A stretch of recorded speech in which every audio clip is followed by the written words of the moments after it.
Yo, You, I'm just saying, bro, episode 112. I'm Earl. I'm starved. Y'all know what to do. Hit that subscribe button. Hit that notification bell. Y'all know that little thing that go back and forth. So you're the first to all our videos. You feel me? But we on everywhere you can stream a podcast: Spotify, Apple Podcasts, Google Podcasts, Stitcher, Radio Public, anywhere you listen to a podcast. Man, just type us up. I'm just saying, bro. But Facts. yeah, it's been been a little minute since last episode, whatever the case may be. But the draft just happened. A lot of stuff going on with the playoffs. You feel me? I just want to honestly, you say you're not a Cowboys fan no more, whatever the case may be, which I honestly don't believe, but supposedly, you don't care about what the Cowgirls did. But my Eagles did the damn thing. And Howie didn't did it again, man. He didn't did it again. And all I can say is to all the people that had problems with Howie, hey man, what you gonna say now? What you gonna say? My guy went out there, did what he had to do. Great draft. Went and got us 2 linebackers. 2, not 1. 2. You feel me? Like went and got Jordan Davis, and then like obviously the AJ Brown trade was just like, what? When it went down, I'm like, ain't no way, bro. Ain't no way. How you even make that happen? Like, what went on? Like, what? All I know is him and Jalen Hurts is best friends. Jalen Hurts talked to management, ownership, or whatever the case may be. They made the shit happen. I can't believe we got AJ Brown. I've been bitching all offseason about us getting a wide receiver, supposedly spending money on a wide receiver that we, you know what I'm saying? Allen Robinson, we supposed to have put money up for him. We didn't get him. It's all these wide receivers. We went and got AJ Brown, 4-year, $100 million. I'm not even mad at that because he a stud. That's why I'm not mad at it. Like, I'm not gonna lie. I never thought the Eagles would pay like a wide receiver that much money, but I think like 60 guaranteed, 57 million guaranteed. Something like that. Bro, like, we got a stud. We got AJ Brown. And supposedly Howie's trying to say that during the draft process, they really liked AJ Brown. They liked him over DK Metcalf and all that shit because DK Metcalf medicals or some shit like that. But I don't think that's true. I don't think that's true. It might be true, but they like JJ Arcega-Whiteside over everybody. That's what I'm saying. Like, that don't even make sense. If you liked him that much, why didn't you draft him? Like, what you was trying to get JJ Arcega-Whiteside and him? Like, stop it. Like, cut it out. You didn't really like him that much because you would have drafted him, but you would have took a chance on him. Right. But bro, I'm just amazed, and I just want to give Howie his flowers because at the end of the day, all Eagles fans, everybody knowing Philly as an Eagles fan, all they do is bitch about Howie and what he doesn't do during the offseason and the trades he doesn't make and or the trades he does make with draft picks and all that shit, trying to make sure our future is okay. And now you see what happens when you trade all those draft picks and you make all those moves and you make all those deals. Listen, we are set up for this year and we still got picks for next year. I think we got 2 first-round picks next year. We got some picks for the following year. Like, bro, he be setting us up for success. That's why he got his extension, bro. Nobody got it. Even when it happened, I think I said it. Like, I don't get how he got the extension, but hey, look, man, bro, went and got us that big defensive tackle from Georgia, Jordan Davis, and verdict. I know what bro is about, but they saying he's only a 2-down player or whatever the case may be. Yeah, when you got 15 other players on your team that's flames, you probably is going to be a 2-down player. That's what people not getting. And Philly just going with this story about that. Like, oh, he's a 2-down player. Why would you draft him? Like, come on, go ahead. Just like all the running backs from Georgia. They all split carries too. Bro, they got too much talent. They had too much talent. Snaps when there's too many players, bro. That's what's going to happen in college. Y'all all of y'all niggas here on scholarship, maybe one of y'all not, but so what? Y'all all about to split snaps. Y'all all so they don't lose them. That's what they said. Georgia was like, basically, they had to let the lineman tell the lineman, like, look, when blowouts and all that stuff, the starters, y'all not gonna play.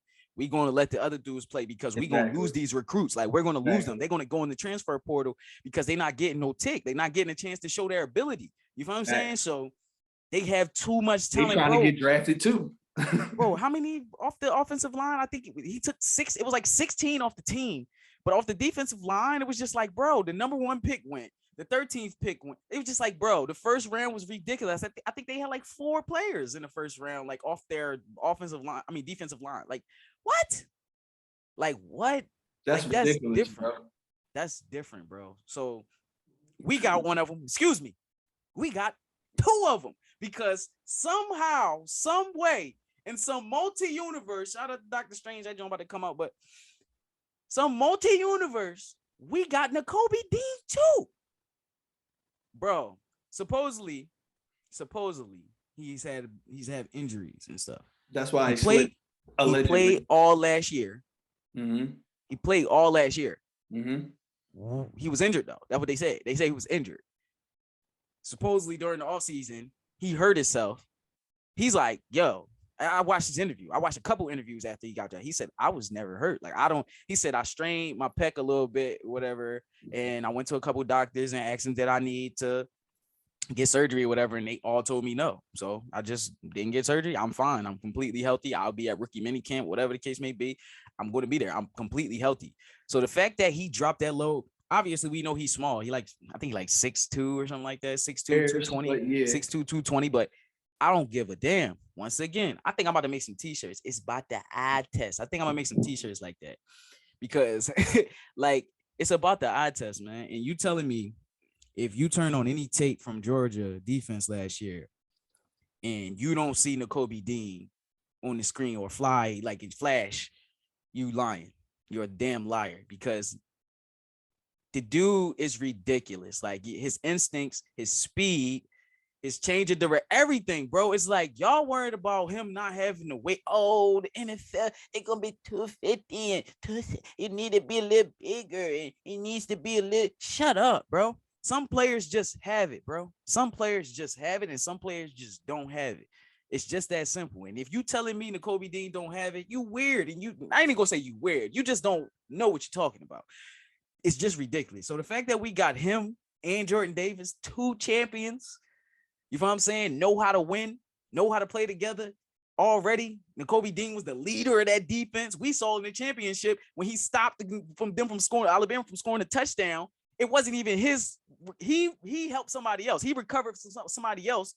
He's screaming into his man, yo, man, you supposed to be here. What happened the next play? The man, I think Bull got a pick or a fumble or something. I think he got a strip sack or something like that. Right after that, the boy he just snapped on. I remember that. I didn't even know who the Nakobe Dean was. I swear. I didn't even know who he was. I'm like, who Bull? He's snapping. Yo, what's up with him? Like, bro, like, I can't believe it. So now we got a leader in the linebacker room. Like, listen, bro, great draft, man. I didn't understand the tight end at the end of the draft. I really didn't get that at all because we turned Arcega-Whiteside into a tight end. And they said they're going to make him put on like 30 pounds, but yeah, but he probably still going to be cheeks.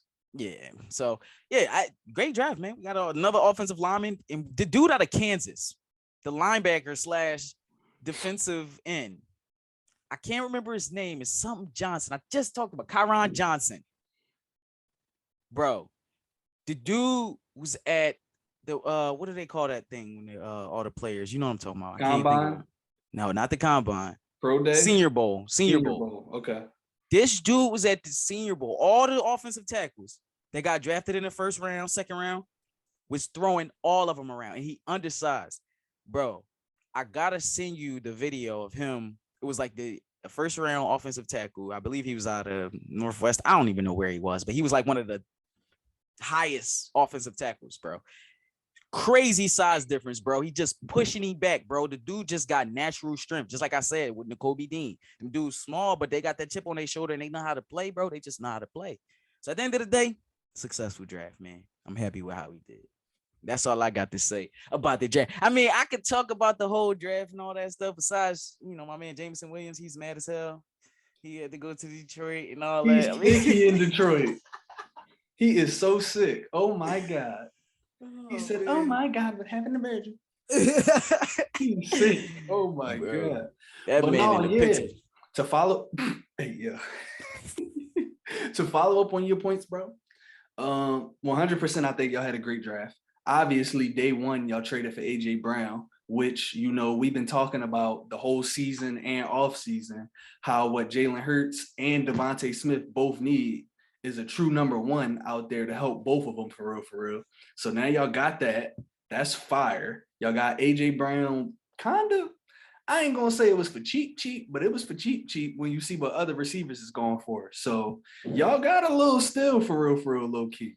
I know, technically he not no Tyreek Hill. He don't have 101 speed on Madden, but he get to it in real life, so it don't matter. They both get to it, so it is what it is. Y'all did perfect with that.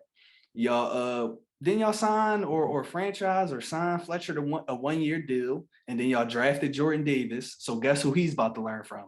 One of the best D tackles in the game, fire, and he still got Hargrave. Exactly, and Jordan Davis was like the fastest D tackle since I don't know when, and he's strong as hell.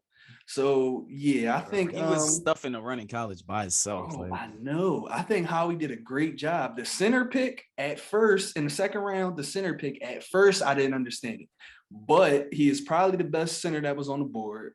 He don't got to start right away. He might, but he don't have to. And y'all still ended up getting the Kobe Dean in the third round.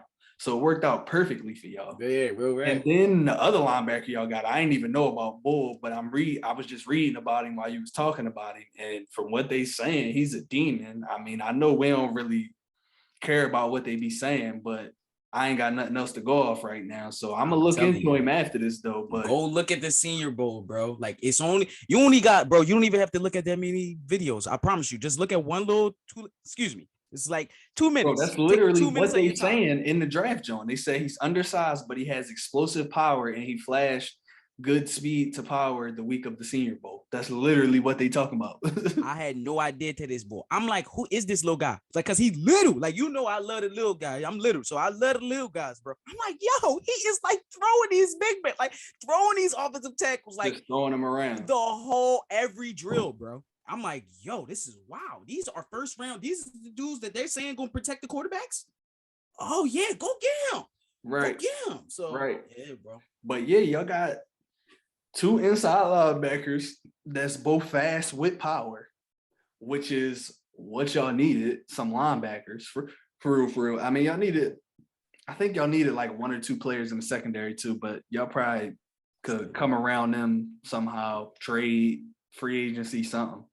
And then the tight end, I don't really know much about him, so I'm not gonna talk about him. But I think y'all did really well in the draft, man. I think y'all did really good. But unfortunately for the rest of the NFC, I think the Giants somehow lucked out in the draft a lot too, because I think they might have got the best defensive lineman and offensive lineman in the draft. Personally, that's just my opinion on Kayvon Thibodeau and Evan Neal. I think they lucked up, bro. I did not think Thibodeau was going to fall at number 5. Me either. 2 corners went in the top 4, which is wild.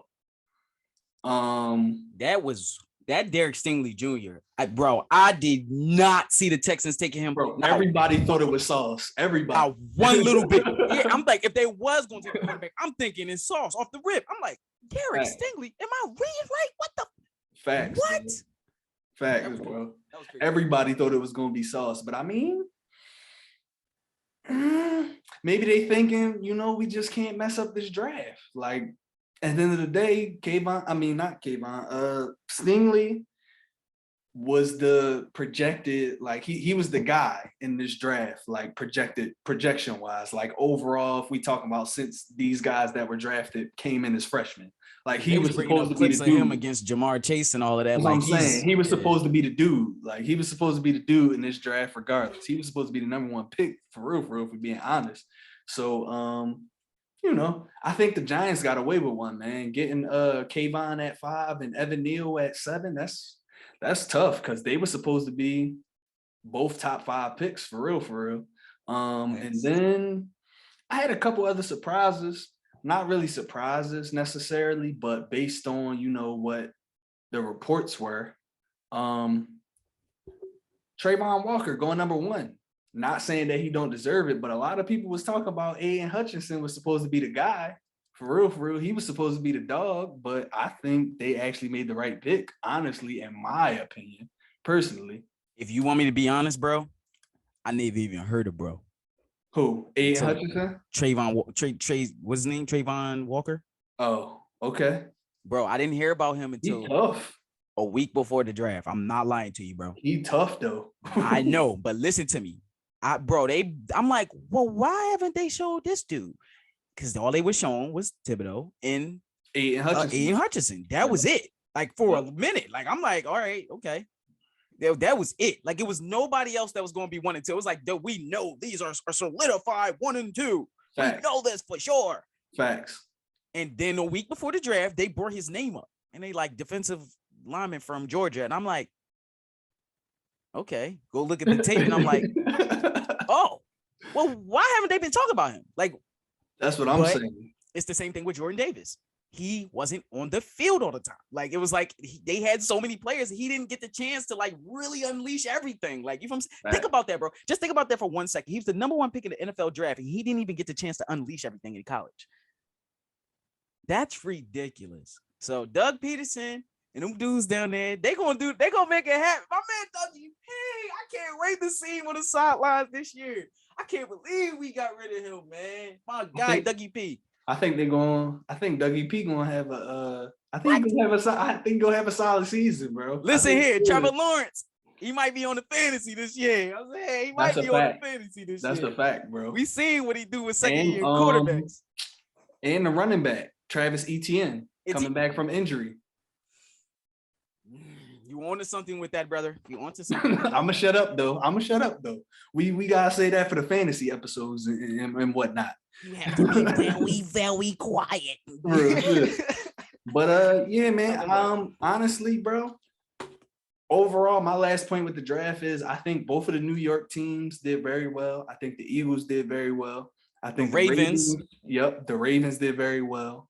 And overall, I just was happy to see that a bunch of quarterbacks didn't get brought up into the top 5, 10, 15 picks this year, because you know how they do that every year. We talk about it all the time, bro. Every year. And I was just happy to see that, y'all actually giving the skill players, the people that deserve this, the people that put up the numbers, the people that showed off at the combine and the pro days and different stuff like that. Y'all giving them the opportunity to, make a bunch of money with their rookie contracts, not just quarterbacks this year. So I was overall, I just was happy about that, bro.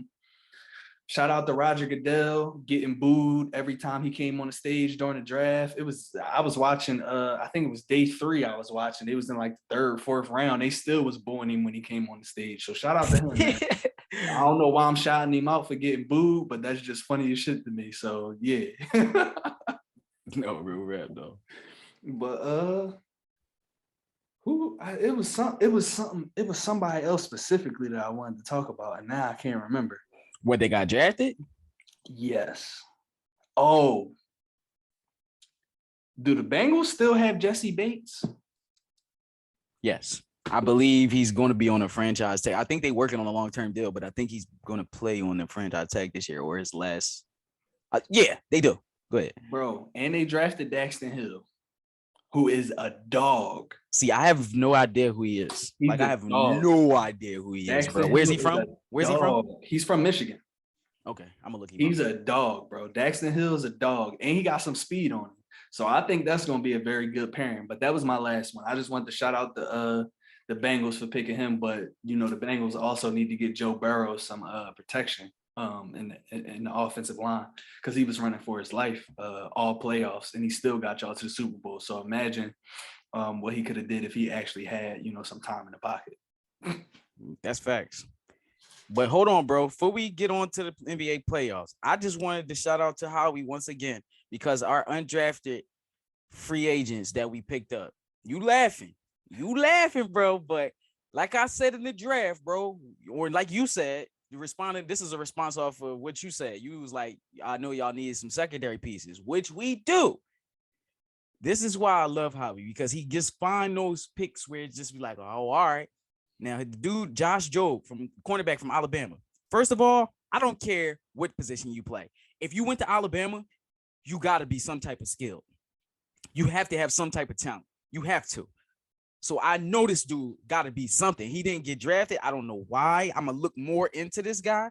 supposedly we got the strongest quarterback in the draft. I mean, which is funny because his name is Carson. We got the strongest. He has the strongest arm. That's what they say. Oh, Carson Strong? Yeah, facts. Yeah. They said he has the best arm in the draft, but he got knee problems, and that's why he didn't get drafted because no team want to risk that. Facts. So just that. Then we went and got the Mario Goodrich from Clemson, cornerback. I think those little things. Oh, it was somebody else. It was another. Hold on. It was a running back. It was a running back from Oklahoma. Hold on. Kennedy Brooks. Hold on. Yeah, Kennedy Brooks. Yep. I have no clue about Kennedy Brooks. From Oklahoma, bro. From Oklahoma. He ran like a 4.4, bro. Listen here now. Kenny Gainwell was a steal in that draft last year. Facts. He was a steal. I think we got another one. I definitely think we got another one. And Miles Sanders, I'm sorry, bro. You're not getting paid. He not. They not gonna pay you, bro. He not. I'm sorry, bro. We already knew that. I'm sorry it had because when he go wherever he go, when he leave us, bro, he's gonna snap. He gonna snap for them, bro. Yeah. Once he learned to just go north and south a little bit more, just a little bit. Not all they just saying he still play your game, but he just need to learn how to go north and south a little bit more. But yeah, Miles Sanders is gonna be yeah. Kennedy Brooks, bro. Watch out for him, bro. In the preseason and all that, watch out for him, bro. I'm telling you, he gonna flash. I'm gonna take a look at him. The name sounds familiar, but I don't really indulge in college football that much. But I do know certain players every year. But I'm gonna take a peek at him. I'm gonna look at him. Facts. I like what you're doing over there, man. Let's get into these playoffs, though, bro. We gotta get into the playoffs. All right. So unless you had something else for the NFL. Bro. Oh, I mean, the only other thing I had for the NFL was Ryan Tannehill being a selfish prick, saying he's not going to teach Malik Willis. He said he's not mentoring him and whatever, but that's just some selfish. It's just not my job. He's about to lose his job. Like that's not my job to mentor him. I think just from him saying that he's gonna lose his starting job this year. Like what? I heard he had to go to therapy because he had a deep scar because he lost last year in the playoffs. Because how bad he played. Excuse me, talking about how he lost because he made them lose the game. Literally lost them the game because he played like cheeks. Word. He had to go to therapy, but yeah, he's a sucker. He's a prick. You're right. He is. He's a selfish prick. But that was my only last point about NFL, bro. I'll be trying not to curse as much on these episodes, but forget Ryan Tannehill, man. Get out of here, man. But yeah, we can get on to the NBA, bro. A lot of second round series going on. It's getting very interesting. Which one you want to start with? The injuries is making it even more interesting. Like this joint is crazy. Yo, you stupid. Hey, obviously, we might as well. I say let's talk about the Sixers, John. Get that John out the way. Yeah, we can get that out the way. We can get that out the way because we already know what's up with that. My man Embiid is out with the face shoe. MVB? Yeah, it's a shame, bro. Like, that's so crazy. And I don't blame Doc because, like he said, it was right. Like all the teams in the playoffs do the same thing, bro. Because then, hold on, I'm a Sixers fan, bro. I watched us in that Atlantis Hawks series last year give up 20-point leads like it wasn't nothing. Now, mind you, that it was in the second and third quarter in the Hawks series, but still, bro, he was gonna take him out. It was just unfortunate circumstances, bro. Like, come on, bro. Like, how you gonna predict a nigga gonna elbow him or be all up all high like that? Like, Pascal, what are you doing, bro? Like, if I'm saying, I don't even blame him, but I don't blame anybody for it. It's just a freak accident, bro. And it's just, I told you, we cursed, bro. The Sixers is just cursed. That's just what it is. Like, we ain't winning no chips. So at the end of the day. I agree with you that it was a freak accident, but Doc. You can't blame Doc for that, bro. No. But what I'm gonna say is, Doc, as the coach, you have to know who you're coaching. Embiid is injury prone. So any amount of time that you don't have to have him in the game, you don't want to have him in the game. I understand he was about to come out at the next dead ball and all that, blah, blah, blah. But call a timeout and get this dude out the game, bro. We up 30 points with 4 minutes left. I'm not gonna put all the blame on him. A lot of the blame is actually on Pascal because he just was angry as hell. That's really why he threw that elbow, because he didn't even have to throw that elbow to drive in like that. True. For real. But like, you gotta take Embiid out the game, bro. That's your most important player. I don't care if Harden get hurt. I don't care if Maxey get hurt. I don't care if Tobias get hurt. None of that matters as long as Embiid is on the floor. You got to take him out the game as soon as possible, whether you got to waste the time out or whatever, bro. You have to. And I agree 100%. You know, a lot of other teams in the playoffs are doing the same exact thing. Last year against Atlanta, we blew, 3 20-point leads or something like that, close to 20-point leads. But that's not Atlanta. That's not Atlanta we was playing. It didn't even look like they was about to come back. Like, for real, for real. So I feel like he just should have had Embiid out the game, but I'm not gonna put all that blame on him, bro. It's not really on him because you, like you said, you can't predict that. I just feel like it's something with Doc rotations, bro. Like, just in general, it's something with his rotations that just piss me off. So I think that's kind of why I blamed him for that. For real. Well, like, if you want to talk about that, oh man, here we go. We can talk about that because we can get into the first. Jordan. Yes, that was the perfect leeway into what I wanted to talk about. I was talking about the Embiid injury isn't Doc's fault. That fucking loss in game 1 was definitely Doc's fault. I'm not gonna go on a fucking long. Excuse me. I know we be trying to stop the cursing, but I'm not even gonna go on a long spill about this, bro, because you know me. I'm gonna be talking for 10, 20 minutes. It's idiotic. And he always throw it in our face. Philly commentated. I mean, Doc Rivers, I'm talking about. He throws it in everybody's face that he's such a established coach and he knows everything about the game and all that stuff, right? If you're so smart, if you've been around the game for this many years, right? How can you not understand how to rotate your players? After all these years, all the knowledge you have, all of that, all the great, even the assistant coaches you have on your bench, I don't think he listens to them at all. But I just don't get it. Paul Reed in the game, you go small. We look like, oh, Bam is getting strapped. Paul Reed, excuse me, I'm not going to say strapped. Paul Reed is witty. It's a good matchup. Now, of course, Bam is an all-star. Paul Reed is my young boy. So, of course, I'm not going to compare the two like that. But what I'm saying is in that game, in that moment that they were playing against each other, it was a good matchup. Facts. They were going at it. We look like, okay, we got the defensive intensity. Oh, yeah, we got this one.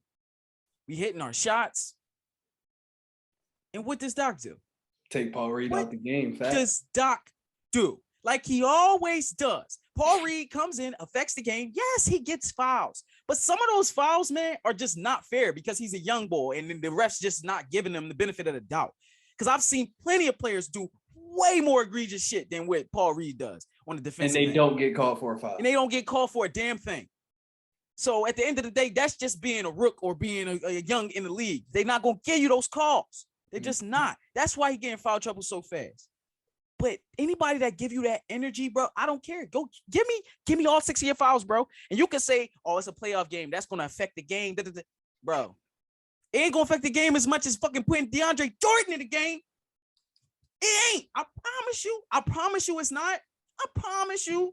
I'll be about to cry when DeAndre be at the fucking scores table. I'll be about to cry, bro. I swear. I'll be sick. Every time he at the scores table, I walk away. I can't even watch the start of the game. I don't even watch it until they sub him out. I don't want to see the offense with this man on the floor. Like, I don't want to see that. I don't want to watch that, bro. And I'm going to stop this because I told you I'll be talking for 10, 15 minutes. But listen, Doc, please, man, stop being so stubborn and take this man out the starting lineup. Please. Hey, bro, can I get your opinion on one more thing? Go ahead, bro.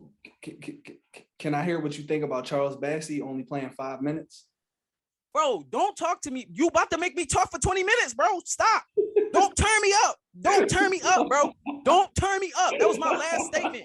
Nigga, that was my last statement, bro. I swear. Everything I love, that was my last statement. Where is Charles Bassey? Nah, facts. Yo, Doc is player of the year in college, bro. Averaged over 2 blocks in college, and he don't get no tick. Bro, Doc he's the best worst coach ever, bro. His rotations are horrible. He don't play none of the young guys. He rather play a guy like DeAndre, who literally just been collecting checks for the last 4 years. He ain't even been producing for real. He just been collecting checks, bro. He collected a check the last 3 years. He collected a check on Brooklyn. Lakers. He collected a check in LA. And then he collected a check in Philly. Come on, bro. He ain't did nothing the last 3 years. Why is he on 3 contenders, bro? Why is he on 3 contenders the last 3 years? Explain that to me. He ain't did nothing on none of them. That's a problem, bro. He's just collecting a check. The dude barely jumps for rebounds. That's why I don't do you see him on the defensive end, bro? He just be standing there sometimes, and I'll be like, yo, bro, defense? Move. Like, move your feet. Like, he'll be like, what defense, bro? What defense? He'll be watching the game. Like, bro, he's so used to being on that damn bench. I think when he get in the game, he be like, his brain be like stuck. It's like the left side of his brain, his left hemispheres, whatever the fuck they call that damn brain. It be just, it shut off or something. Like something shut off in his brain. It'd be like, Facts. Oh, now I don't know. Oh, snap, I'm in the game. Facts. Oh, what do I do? Bro, he about to lay me. Oh, he laid me. Oh, wow. Bro, he's horrible. I can't do it, bro. He's horrible. Doc, matter of fact, he only played 17, 18 minutes, but those was 17, 18 minutes where it got bad for us. Bam don't even score. His plus minus was negative 20 something, bro.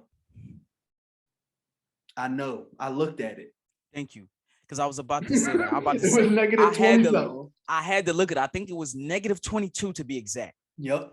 Mm-hmm. And I looked at Paul Reed's, and I believe his was positive. If I'm not mistaken, his was positive, and Bassie's was positive in only 5 minutes. They both was positive, bro. If I remember correctly, Bassie was definitely positive. I know that for sure. I'm about to pull it up right now because that pissed me off. We are right on it. DeAndre's plus minus was negative 22. Yep. Okay. Bassie was positive what? Paul Reed was negative 3. Okay. Bassie was plus 5. Mm-hmm. In 5 minutes. In 5 minutes. He gave you 2 points, 2 rebounds, 1 assist. And yes, this is garbage time. We know that. But just let my young play, bro. Just let these young boys play. Doc is one of those coaches that is never going to be. His young boys can't love him. I know they hate him as a coach. Like, yo, I hate this nigga, Doc. Like, he never let me play. Bro, he's Isaiah Joe with a ring, bro. He's Brett Brown with a ring. Yeah, exactly. Yo, he is ruining Isaiah Joe. Facts. Because I think Isaiah Joe would have been school. I can't even get my words together. I'm so pissed off. He would have been one of the best shooters in the league this year if Doc would have unleashed him. He waited too long to unleash Tyrese Maxey. I'm done. I'm done. Just at the end of the day, Miami's going to win this series because they're going to get. I mean, Eric Spoelstra is just going to outcoach Doc every goddamn game.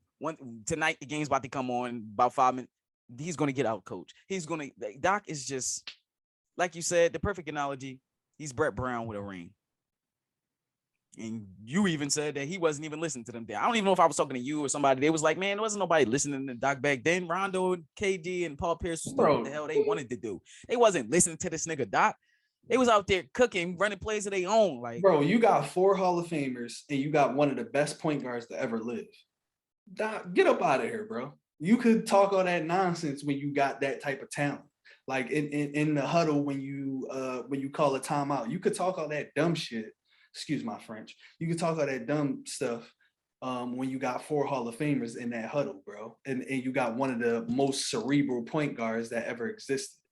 Like you could not coach correctly when you got that going on, bro. Like I'm not really trying to hear that. Like he's a joke, bro. But we got to get off the Sixers because we're gonna be talking for them all. Nah, we definitely gotta get off the Sixers. But James Harden, you are also a joke, my brother. I don't know what happened. If I don't see something, whenever we get eliminated, if I don't see something saying he got some type of surgery, he lost. He might have had one of the worst declines I ever seen. Damn, Bomer, what you doing? My fault. I'm sorry. What happened? What Bomer do? He just lined out. My fault, y'all. I forgot we was middle of the episode. My bad. Man, nah. But no, that's facts though, bro. Like I was listening to him. If he, yeah, bro. If he, all right, let's get off the Sixers, bro. Let's go to another series. Let's go to That's what another. I'm saying. Let's get into something more, a little bit more exciting and entertaining, like that Warriors and Grizzlies series. Now, last night, that game, which I was pissed off because I was lying on that page talking about I wasn't gonna watch it, but you know what I'm saying. I was a little pissed off. I had a little ticket with Dillon Brooks on it, and he got ejected with 3 minutes into the game, which bro said, He which was popping. bro made a solid point. Was like they had to throw him out. They had to, it's like you got to set the standard now. All right, well, Draymond got kicked out that first game. Second game, we're not having that in this game. Just don't even start that. Game 3, just like I feel like game 3, they're gonna be like, all right, man, we got this suspend. Bro, I think they really threw him out because what I did notice was it was a little push in the back. So you know, with the rules the way they set up, if you hit somebody in their face, is already a flagrant 1. Yeah. So the flagrant 2 is excessive, whatever. So I think they deemed the little push in the back as excessive. Just like with Draymond, they deemed the little jersey tug after he hit Brandon Clark in his face as excessive. So that's the only point I wanted to make. So I think that's why they both got kicked out. I think Draymond got kicked out for the jersey tug, and I think Dillon Brooks got kicked out for the little hand on the back. I don't even know if he pushed him for real because it didn't look like he moved that much. I mean, if you go in that fast, that's what I'm saying. A little push like, could turn into, you know what I'm saying? Exactly. But yeah, my fault, bro. Go ahead. Continue with your point. My bad. Come on. You was making a solid point, bro. It's cool. You always interrupt me, brother. I don't mind. As long as you making a good point, you making a dumbass point, then I'm be like, what you interrupt me for? No, real shit though. Nah, but that game last night, bro. Like I said, I was about to turn it off because I got mad because Dillon Brooks got, ejected and stuff. But it ended up being just an immaculate game from John Morant, my new favorite player. Once LeBron retires, I'm gonna say it again. I'm gonna reiterate that every time so people don't say I'm hopping on any bandwagon.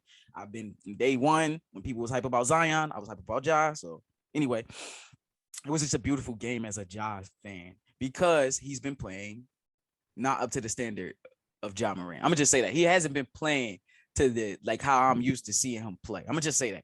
Not to say he's been playing bad, he's been playing good.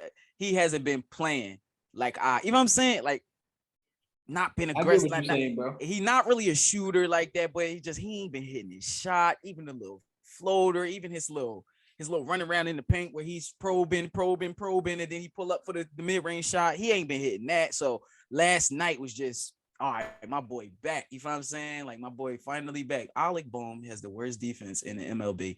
But yeah, that just made me lose my chain of thought. But it was just a beautiful game from Ja. It was a beautiful game from Ja, man. At the end of the game, Steph had multiple opportunities. Steph had multiple.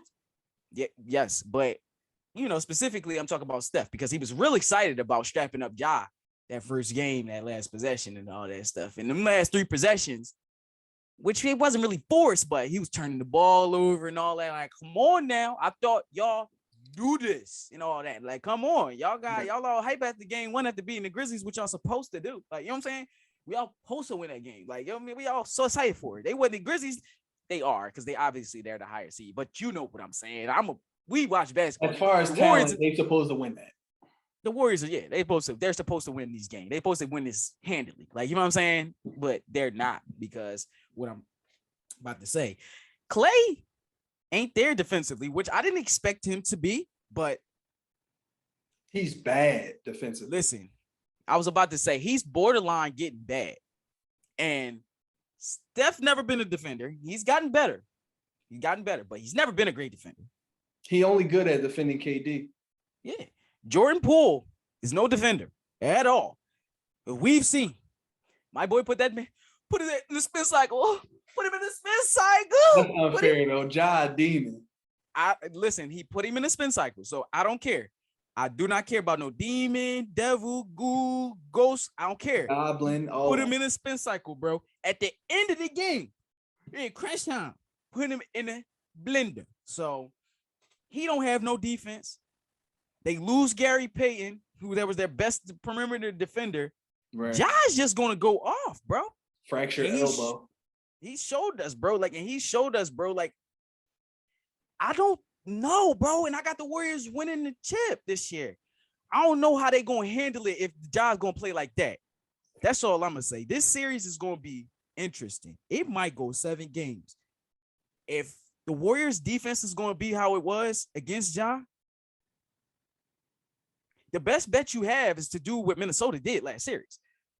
That's the best bet you have to beat the Grizzlies. Because the way Desmond Bane is playing, Dillon Brooks, the whole team, Anthony Melton coming off the bench, Brandon Clark, the whole team, even Xavier Tillman, he's starting giving you good minutes. 6'8" center, yes, sir. You know, like, you know what I'm saying? You have to stop Ja Morant. You can't have Ja Morant snapping too. You're not going to win. Me personally, this is what I think. I don't think the Warriors are going to beat the Grizzlies if they let Ja Morant get off. Like, you literally have to be like, look, we gotta like let the side guys get off. We have to strap Ja. Point blank period. Make sure Ja don't get off. Because if Ja get off, them other dudes gonna get off already. They just, bro, the way the Grizzlies play is amazing, bro. They got like, their rotation is amazing. They all come in and they don't lose nothing. Tyus Jones come in, they don't lose nothing. The Anthony Melton come in, they don't lose anything. Hold on. I'm gonna slow you down. The only thing that they lose is when Tyus Jones come in, because Ja come out. Relax. They don't lose. What are you talking about? They don't lose. Their offense still floats. Offense still run. Okay. It actually looks better with Tyus Jones as an offense, as a whole unit. It looks better with Tyus Jones. It does. Because everybody touching the rock. You don't got to worry about Ja. Dribble. He's a star player. That's my guy. You know what I'm saying, bro? Like, I get what you're saying. The offense looks better when he's off the floor. That's why they're 26-2 this year without Ja. Because the offense looks better without him. You know what I'm saying? They have a team, bro. Like, they got a team. And the only way the Warriors gonna beat them, Steph and Klay got to get off every game. And as a unit, they defense gotta be better. Or Memphis gonna surprise the world, man. They gonna win this series. I'm gonna be honest, bro. I think the representative from the Western Conference is coming out of this series. Okay, yeah. I think it's either going to be Memphis or Golden State. And I think we both picked Golden State to go. But yeah, I think the winner of this series is coming out the West for real. I got a couple points to make. Number one, Ja Morant is not Ben Simmons. Golden State, if you're going to keep daring Ja Morant to shoot, clearly he's going to keep shooting. He don't care. Yeah, like what's that? 4 for 11 in the first game? Bro, that's what I'm saying. 4 for 11 in the first game, 5 for 12 in the second game from 3. Yeah, if you keep daring him to shoot, he's going to shoot, bro. Even if he goes 2 for 11, he's still going to shoot. Yeah, like, bro, not scary. He's confident, bro. Second point, Desmond Bane. There is rumors that he has some type of back injury right now, which sucks for Memphis. But what I will say is I still think Memphis can pull out this series possibly as long as Dillon Brooks plays well and as long as Jaren Jackson Jr. stops fouling out.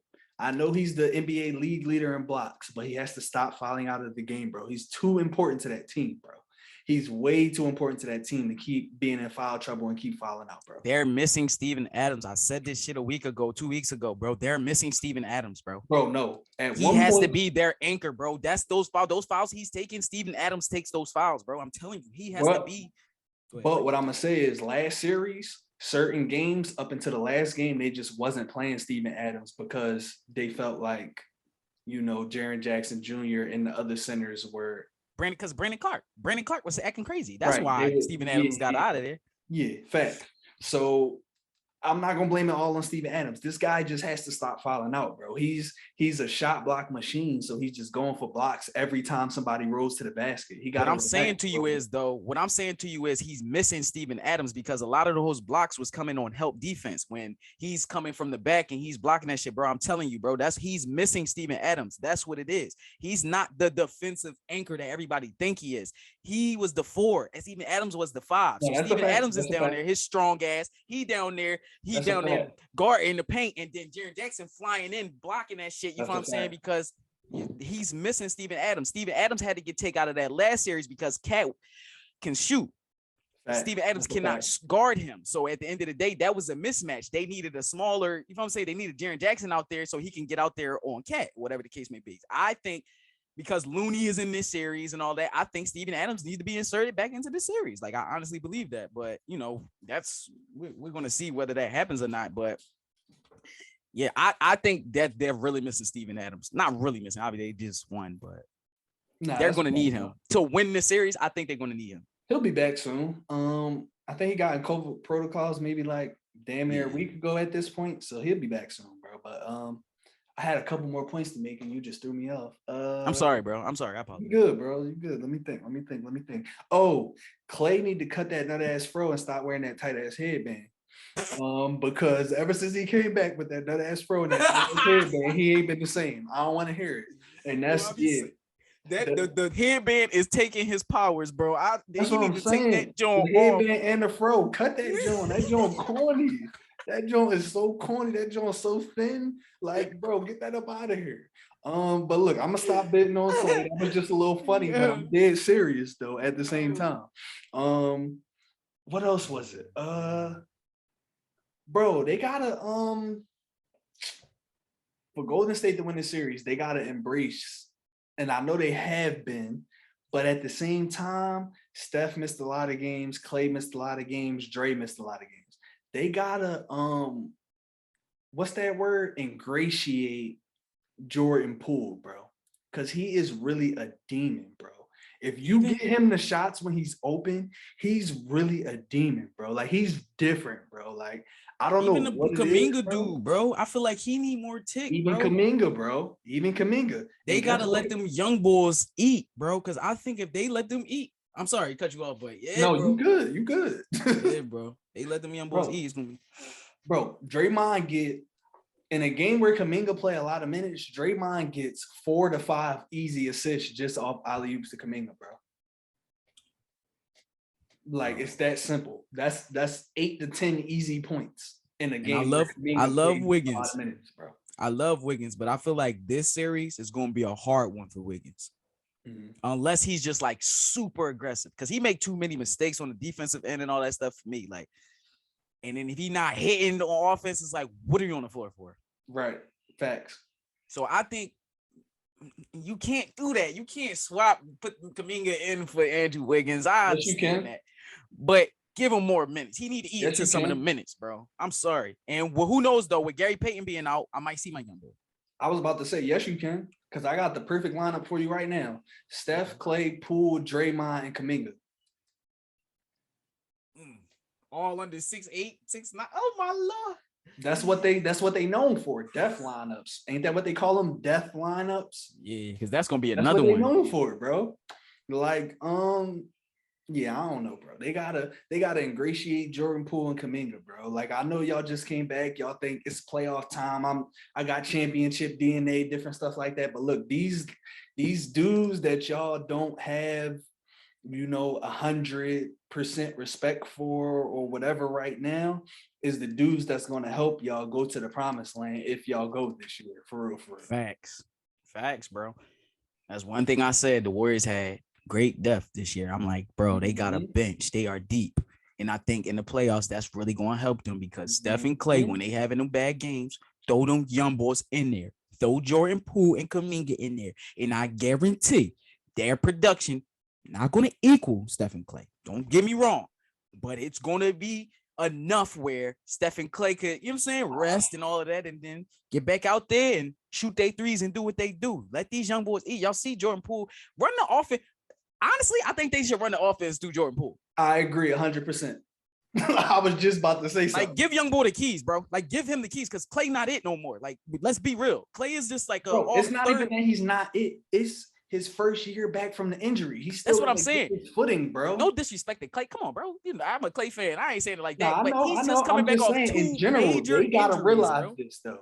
Yeah. They have to realize this though. He's still trying to get his footing. Like you said, like we said, he's looking bad on defense. Wonder why that is. Because he's still getting back together from those injuries. Like, it's simple, bro. But it's not simple, but it is simple at the same time when we talking about it.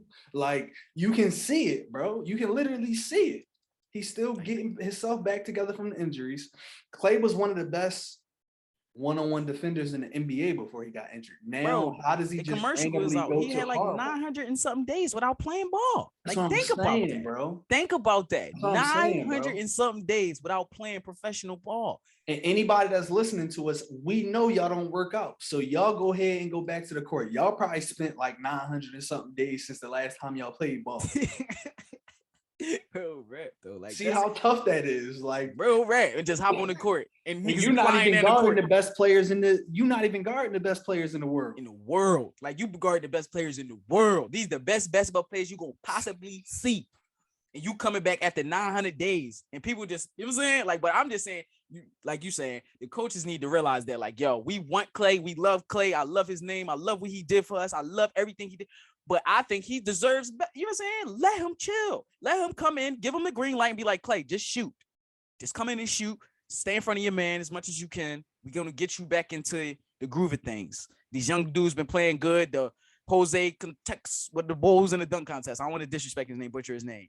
Damian Lee, Jonathan Kuminga, Moses Moody. All these guys they got, man. Like, you know who I'm talking about, though, right? I know exactly what you're talking about. That's the funny part. The Juan Toscano Anderson. Yeah, I was about to. Yeah, I was on some whole other planet. You was about to call him Jose Calderon and shit. I was about to call him Jose Costa. Yeah, no, my fault, bro. I agree with you 100%, bro. They just gotta realize what's going on, bro. Like, we know Clay, and I feel like Clay is like, I honestly feel like Clay is like one of us. Like, we don't want to switch off somebody if, somebody say we get cooked by him. No, I'm about to strap this nigga. I don't want to come out the game just because I'm missing. No, I'm about to hit this next John. Like, he's like one of us, bro. Like, that's what I feel like about Clay, and that's why we love Clay. That's why we always love Clay. Even when we was low key like, forget Steph, we still love Clay. Like, at the same time. So Clay was always my guy, though. That's what I'm saying, bro. That's what I'm saying, bro. Like, I feel like Clay is like one of us. Like, we love Clay, but at the same time, you gotta realize, like you said, 900 days without playing basketball, and you guarding the best players in the NBA, bro. Like, and you getting guarded by the best players in the world, and you guarding the best players in the world. So it's like, it's a little different. You got I know you gotta play Clay, but this guy Jordan Poole been snapping. Like you said, all these other guys been snapping. So he can hold it down, bro. Like, I promise you, this dude, just Jordan Poole guy is different. He is different, demon, bro. And I don't be calling everybody different. It's funny because everybody be trying to say somebody different now, but I'm telling you, like, Jordan Poole is different. His bag is crazy. Like, you watch him during the regular season. Go back and look at his regular season highlights too. I was like, oh my God, like, I didn't even know his bag was this crazy. Like, he has a bag. When you give him the keys, like when Steph and Clay not there, and it's just his team, the dude is ridiculous. And he show you he can give you 30 any given night. Any player like that, you got that coming off your bench, bro? Nah, bro. Fuck that. You a starter, bro. You giving me 30. Like, I need you to start, bro. You gotta cook these starters, bro. I'm sorry. We're going to run an offense through you. We got these older guys. We already been here. They got multiple chips. Let's let you going to take the keys now. You know what I'm saying? You take us to the promised land. But like you said, Clay and stuff, like, we ain't having it, man. We do this. But Memphis is a young team. Y'all got to let them young boys rock, man. Real rap. But we got 2 more series to talk about, bro. Let's get off of them. We've been talking about them like they the Sixers, low key. I know, but we could get into I guess we could save the good John for last. So I mean, what's the good John to you? Because the good John to me is the Nets and the Bucks and the Celtics. Yeah, that's the good John to me too. I mean the Bucks and the Celtics. That's the good John to me too. So we could talk about the Suns and the Mavericks first. I'll go first. Like, I don't really have too much to say. I do. Luka is a demon. Jalen Brunson got to continue to give Luka some help like he did in the first round. I don't care that Luka's back at this point. I know you was in foul trouble game 1, but Luka, you got to continue to give him some ruins help. The offense. Low key, but I'm going to let you go off that point. And, the Suns doing what they got to do. Chris Paul is Chris Paul. Devin Booker he coming back from the injury, and DeAndre Ayton, you're a bucket, but I hate you, my brother. You have one double this playoffs. One. Bro, did you know in the third quarter of the last game, he was the only player on the Suns that didn't have a rebound? He's the fucking center. Yes, I knew that. Continue your point, though. I'm sorry. Bro. He has one double in his playoffs. He played 7 games this playoff so far. He has one double. He's the center on a contender. One double in 7 games. McGee come in for 5 minutes and give you a double. Bro, that's what it's amazing. It's amazing to me. Facts. But that's my last point for real. Jalen Brunson got to step up. It's Dorian Finney-Smith's birthday tonight, so he probably about to go crazy. And yeah, Jalen Brunson got to step up, bro, for the Mavericks to have a chance in this series. Luka got to relinquish a little bit of them point guard duties, bro, because Jalen Brunson makes the offense flow better, bro. So he got to relinquish a little bit of them point guard duties, give him to Jalen Brunson, let him rock out and get help from the guys around him, because they're not going to win a series with just Luka. It's not going to happen. Facts. That's my last point, bro. You go ahead and do your thing. I just wanted to go off of that. Celtics, I wanted to go off with you. The last thing you just said about Jalen Brunson needing to give Luka more help. I think the reason why Jalen Brunson is playing, or not playing bad, but you know what I'm saying, since Luka came back, y'all don't realize that Luka is a ball hog. That's why Kristaps Porzingis didn't want to be there. Now, get to my point with he's a great ball hog. So it's like, Facts. I want you to do that. Go ahead. I don't care that you're doing that. But as an offense, a flow, all of that stuff, it's not good if he has a 40% usage rate. That's not good. The ball is in this man's hands 40% of the time. That is not good for a championship team. I don't care what you're talking about. You don't know basketball if you think that's a recipe to win a championship. Having 40% usage rate. He ruined. We know you can get a bucket. We seen Kawhi on you, Paul George, in one series. We seen you cook both of them up. Pat Bev. Oh, we just seen you cook the best of the best defenders. Luka, we know nobody can guard you, bro. We know that. We know that, bro. But we don't need you to be drawing, bro, and shooting all these crazy shots and when he comes into the game, he affects the game so much, bro. Because it's just like every possession has to go through him. Every possession. Everyone. It'd be like, yo, bro, you don't have to touch the ball every time. Go stand in the corner for the 3. Let Jalen Brunson do what he's been doing. Get out his way. Because look at this. You can go, I know I'm a star. Jalen Brunson, you go snap out in the first half. You do you. I'm giving you the keys. I'm going to go stand in the corner, and I'm going to just dish the rock. I'm going to go get me 8, 9 assists the first half, 10 assists the first half, which we know he can do. Get assists in his sleep. Let Jalen Brunson go ahead, bro. Go off. Do you. Second half, I take care of business. Third, fourth quarter is Luka time.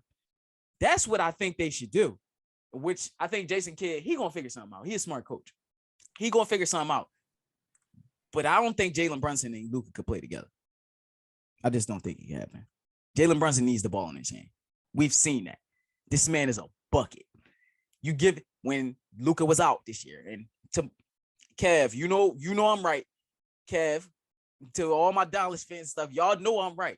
When Luka was out, he was hooping. Jalen Brunson averaged over 21. I think he averaged over 21, if I'm not mistaken. Every game Luka was out. I think he averaged like 21, like 6. Like he averaged what these dudes are that's getting paid $100 million a year. I mean, $100 million a year, $100 million contracts and stuff. That's what he was doing when Luka was out. He gonna get paid this summer. I just think, like I said, Luka is too much of a ball hog, which is a gift and a curse because he affects the game in great ways, but he also diminishes the production of his teammates. Yep. Excuse me, not all of them, The guys that spot up shooters and stuff like that, those are the guys that need to play with Luka. It's kind of like the LeBron effect Luka has. It's like dudes that need the ball in their hand, they not gonna play good with Luka. You know what I'm saying? Like LeBron and Russ. Russ need the ball in his hand. Bron need the ball in his hand. And it's not gonna work. As much as you think it is, or much as we thought it was, it's really not gonna work. Because Russ triple doubles look great when he's by himself. But when he got LeBron over there too, and then it don't look the same. Shit, so at the even end of when the you day, put another player that don't need the ball all the time in their hands. no, seriously, bro. It's just a difference, bro. So at the end of the day, like that's my take on that series. I definitely think the Suns is going to win that series easily, just because they don't need DeAndre Ayton. They don't. It's amazing that they don't. He think he getting paid this summer, and they're dumb if they pay him. They're dumb as hell if they pay DeAndre Ayton. I'll pay him, but I'm not giving him nothing crazy. Like, bro, you don't like you're. It's like he's not a big man. He plays like an undersized big man. And it's the most amazing thing ever because he's not undersized. Like, bro, why do you play like that? Like, why can't you get a board? Like, isn't your focus getting a rebound? And you're a big man. So at the end of the day, I mean, that's all I got to say about that series. You know what I'm saying? Really, I think the Suns going, like I said, take care of business because Luka. I think the Mavericks will have a better chance without Luka. And that's probably going to be a hot take, but I think they would have a better chance without Luka. That's definitely a hot take. I don't know if I disagree with the hot take though, but bro, he gave them 45 and they lost the other night. Think about that. Yeah. Think about that. Just think about it. Yeah. He gave them. Did you watch the game? Did you watch Luka? Did you see what he was doing? That was amazing, right? He was dribbling a lot. That's what. But they doing. fucking lost. Yeah. They lost. He did all that, and they fucking dribbling lost. A lot, that's for sure. Definitely was dribbling a lot. So I get what you mean by that. I don't know, bro, but let's finish this off, bro, and get to this last series, bro. The last thing I'm gonna say is I don't know if it's gonna be an easy win for the Suns. We still haven't seen Dallas at home. That's all I'm gonna say. All right, I'll give you that. I'll give you that. But yeah, we get to this last series, Bucks and Celtics. I'm gonna let you go first. I'm gonna let you. I'm gonna keep it short and sweet. That's what I figured. Giannis is the best player on the planet. I don't give a fuck what happened last game 2. Giannis is the best player on the planet. He showed you that first game. And this probably gonna be another hot take. I have nothing to say about this series yet. Because I just wanted to play out. Because Marcus Smart got hurt. And it's Chris Middleton ain't here. But I'm just gonna say Giannis is going to win this series. And you want to know why? Giannis is going to do exactly what LeBron used to do to Boston. And he showed me that first game. We're getting that triple-double. They were stopping him offensively. And he figured it out. He figured out, I'm going to have to kick this ball out. I'm going to have to start kicking out to my open shooters. And it worked in game 1. Game 2, he tried to do the same thing. But they weren't hitting the shots. So he said, fuck that. I only got 5 points. I'm about to take over. Giannis is the best player in the world. And he's going to figure this out. I promise y'all. Just like last year when y'all thought the Nets was going to beat him. Just like when y'all thought the Suns was going to beat him. Giannis is going to figure this out. And he showed y'all by coming out game 1 and getting that first one. Like, yeah, I know Boston is the best defense in the league. But they can't guard me. I'm going to run over Jason Tatum. I'm going to run over Jaylen Brown. I'm going to run over Grant Williams, Robert Williams, all these cats, Al Horford. Not one player on that team can guard Giannis. Not one. Grant Williams had an amazing game last game. Oh, whoa, whoop-de-whoop, 5 threes. Oh, so cute. He's not going to do that again. He's not going to play defense how he played last game. He wasn't even playing that great of a defense because Giannis still got off. When you seen Giannis was dedicated to being offensive, he had 5 points the first half. What did he end the game with? 20-something, 28, some shit like that. So you know what happened that second half.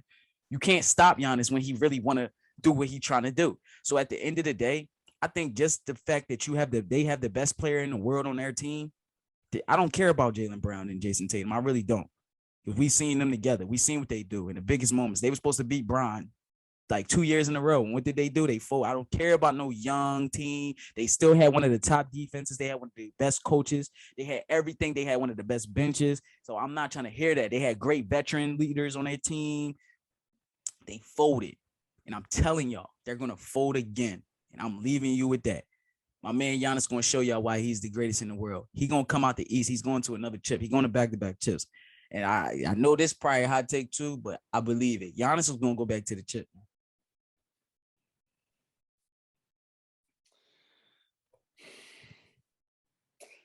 I hate agreeing because it kind of takes away from, the back and forth of the pod a little bit. But I think Giannis is the best player in the world too. That's recent that I thought that I started thinking that, but I definitely think he's the best player in the world too. Now, I think this is going to be a tough series for them as long as Jaylen Brown can keep scoring, because I already know at some point Tatum going to come alive. And if Marcus Smart come back and he can hit a couple threes, that bodes well for the Celtics. But the thing for me is, with the Bucks going back home, if they get both of these games, the shit is over. And the reason I think that they're going to get both of these games is because of the dude named Grayson Allen that came out of Duke. He played horrible the first two games. And they still even won one of those.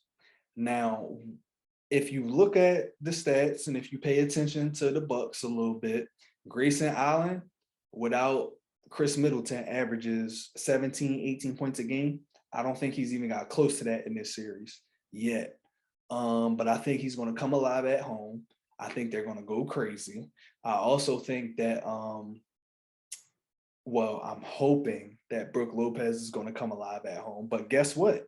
When he don't, because they have a good coach, the coach takes him out the game and he puts in a different lineup to help the Bucks compete better, because he has been playing like complete shit the first two games, him and Grayson Allen, if we being honest. Yeah. But yeah, I think at home, I think Brook's going to come alive. I think he hits 2 threes, at least 2 threes in both of these home games. And I think Grayson Allen is about to have at least one of these home games, he's going to hit 5 threes. And in the other home game, he's going to hit 3 threes and at least have 15 points. What, you got the inside scoop or something? I'm just throwing it out there. So if somebody listen and somebody hit a bet off of that, you're welcome. You feel me? Like, that's what I believe is going to happen. His 5 threes be like plus 800, plus 900. So go check that out. But yeah, bro, I think they're going to come home. And I think the biggest key is really Grayson Allen, because he's not necessarily taking up that Chris Middleton role, because obviously he's not as good as of a defender, and he's not necessarily as a consistent offensive player as Chris Middleton is, because even if he has a bad game, he's still going to give you 16, 17 points. Right. But he does very well without Chris Middleton out there, and we haven't seen it this series yet. And I think he's about to explode, bro. That's just my honest opinion. I think he's about to explode. He did it against the Bulls. I think after game 2, I think it was game 3, he had 20 something. Game 4, he had 20 something. Game 5, he had somewhere in the teens, and the series was over. So yeah, bro, I think it's really on Grayson Allen. Giannis is going to be Giannis. Drew is going to be Drew. Bobby Portis, we know what Bobby Portis do.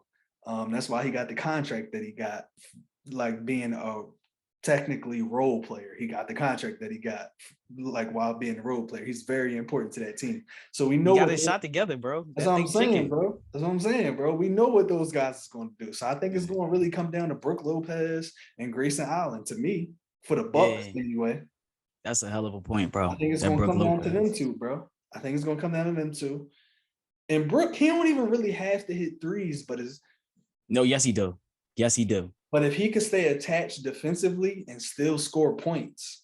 He been out all year, bro. He's not going to stay attached defensively. So he need to hit them threes. That's the only way he's going to affect the game. That's true. That's true. That's true. He got to bring that big man out of that paint and hit them threes. That's the true. only way he's going to affect that game. So Giannis could go in and have his spacing to bully whoever's in that paint. That's the whole key to the Brook Lopez Giannis thing. He's out there dragging that center and power forward out That's there. a fact. And Giannis got one less big man in that paint that he can go down there and drive. So hey, when he start hitting that three, and then they got to respect that again, then you'll see Giannis doing the norm move. Well, he do it every game, but you know what I'm saying? He'll do it even more. It'll be even more easier, more efficient. Yeah, like how it looked the last couple years when he won the MVP and all that stuff. It just looked like what is going on? Why is the lane always open for Giannis? It's like, yo, because he has shooters, bro. Like he has his center out at the 3-point line shooting at a 40% clip. Facts. You have to respect him. That's a fact, bro. That's a fact. But yeah, I ain't really got nothing else. I just think the series is on them. I think it's gonna come down to them two, and then on the Celtics end, it come down to Jaylen Brown for real. And I think it comes down to Jason Tatum at the end of the day. If Jason Tatum is going to be a distributor or the facilitator, whatever you want to call it, I think that's their best success to winning. And you might be right. Maybe it is Jaylen Brown, because when Jaylen Brown gets off, it's like they look unstoppable. To a bucket, they look crazy. They look unstoppable. Because like you said, we know Jason Tatum could get to a bucket. He might be off or whatever the case may be, but like at the end of that game, you start hitting threes and put him away. Exactly. Like he can get to a bucket. I think, yeah, you're right. Jaylen Brown and Marcus Smart coming back, hitting those little 2-3 threes a game. You know what I'm saying? They even won last game without him. So, oh my God, Miami about to cook us. But yeah. That's cool though. Let's get up out of here, bro. Yeah, man. This episode, what? 112. 112, man. We out of here like peaches and cream. Yeah, we gonna holla at y'all, man. Peace.